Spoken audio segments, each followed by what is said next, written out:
Quoi de bon qu'une confiture de saison fait maison délicieuse et originale pour accompagner vos pains ou brioches au petit déjeuner. Je vous parle de la confiture de figues. C'est parti, je vous présente ma propre recette. Vous aurez besoin d'une quantité de figues bien lavées, violettes ou vertes, peu importe. Ici j'ai 2 kg et de la moitié de cette quantité en sucre, ce qui fait 1 kg. Vous aurez besoin de la vanille et comme touche personnelle, je rajoute un citron congelé. Commencez d'abord par laver et équeuter vos fruits, puis coupez-les en quartiers et mettez-les dans une marmite ou autre ustensile de cuisson. Généralement, dans les recettes de confiture, vous trouverez que la quantité en sucre est égale à 80 ou 70% de la quantité de figues et je trouve que c'est énorme, alors 50% est largement suffisant. Râpez votre citron congelé avec une râpe. J'ai opté pour un citron complet pour apporter à la fois acidité et amertume à ma confiture, ce qui crée un bel équilibre.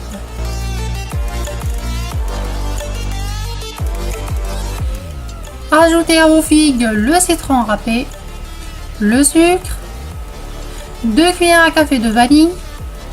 Mélangez bien le tout avec une cuillère en bois ou une maryse.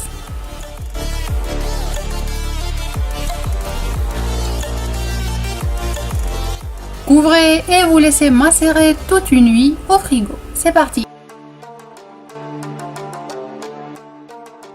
Le lendemain, vous passez à la deuxième étape. La texture a changé comme vous le voyez.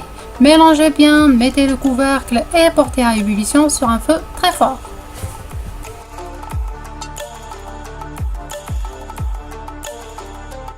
Dès que ça commence à bouillir, réduisez le feu, mélangez et commencez à retirer les écumes du mélange avec un écumoire ou simplement une cuillère. Mélangez et couvrez votre marmite. Maintenez le feu moyen entre 30 à 45 minutes. Tout dépend de la quantité de fruits que vous utilisez et n'oubliez pas de remuer de temps en temps.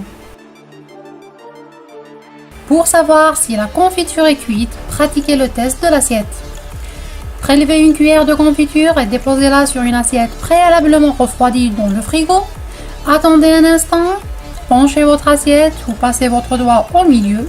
Et si la surface se fige et que ça ne coule pas, vous saurez que votre confiture est prête. Le temps d'attendre que votre confiture se tiédisse, vous aurez déjà fait bouillir vos bocaux pour les stériliser. Attention, c'est une étape à ne pas négliger. Vous pouvez passer un coup de mixeur à votre confiture si vous le souhaitez, mais ça serait un peu dommage de perdre de beaux morceaux de figues car c'est plus gourmand. Remplissez vos pots à niveau, refermez-les, ensuite retournez-les et vous les laissez refroidir avant de les mettre au frigo.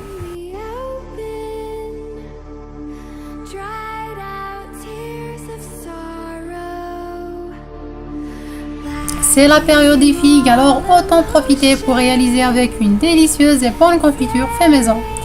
La recette est terminée, j'espère qu'elle vous a plu.